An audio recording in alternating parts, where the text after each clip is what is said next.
Kulmahiomakoneiden vertailuun me valitsemme akulla toimivia 230 mm laikkaa käyttäviä koneita kahdesta eri jänniteluokasta.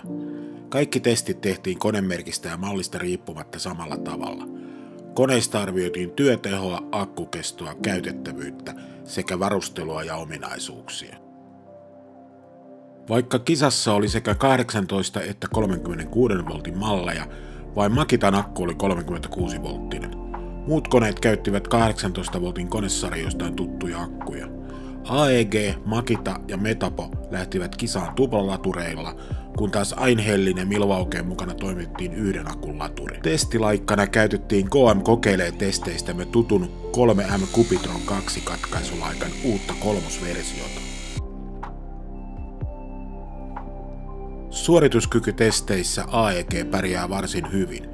Katkaisunopeus ei riitä kisan kärkeen, mutta katkaisujen määrä nousee vertailumme suurimmaksi. AEG:n mukana tuli näppärä kangaskassi, johon koko konevarustus ei kuitenkaan mahdu. Kahdesta akusta huolimatta käyttöjännite on 18 volttia, joten konetta voi käyttää yhdelläkin akulla.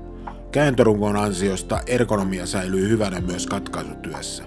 Mukana tulee 2 erilaista laikkasuojaa, joiden säätö ja vaihto sujuvat nopeasti. –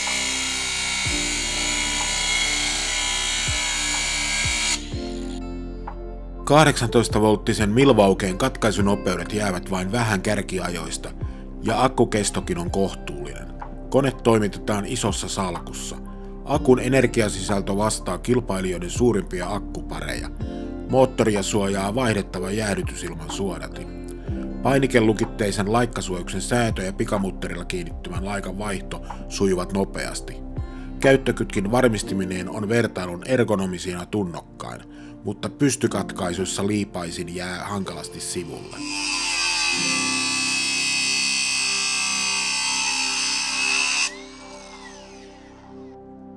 Einhell jää katkaisunopeustestissä niukasti vertailun viimeiselle sijalle. Akkukestossa tulos on toisaalta 36 voltin sarjan paras. Kone käyttää 18 voltin akkua. Käytettävyyden ytimessä on kääntörunko, jonka ansiosta ergonomia säilyy työasennosta riippumatta.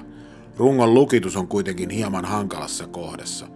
Käyttökytkimet ovat asiallisia ja mainio laikan pikamutteri ansaitsee erityiskiitoksen. Laikkasuoja kiinnittyy perinteiseen tapaan vivulla, eikä koneessa ole lainkaan laikkajarrua.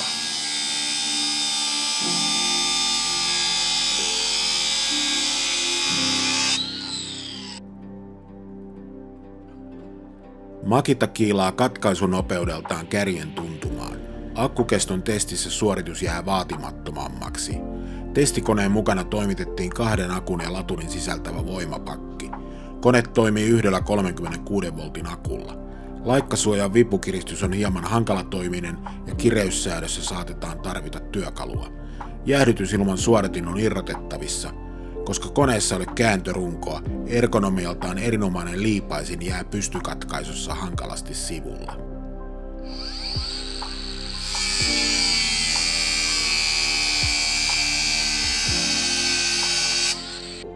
Metapo on kiistatta vertailun vahvin. Parhaimmillaan testikatkaisu sujuu jopa alle 4 sekunnin. Työtehosta huolimatta akkukesto on varsin hyvä. Kone toimitetaan tukevassa salkussa, johon mahtuu kaikki oleellinen.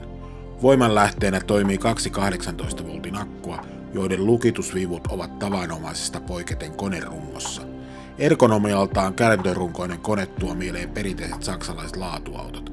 Kaikki toimii, mutta siroutta on vältetty. Laikkasuoja on perinteiseen tapaan vipukiristeinen.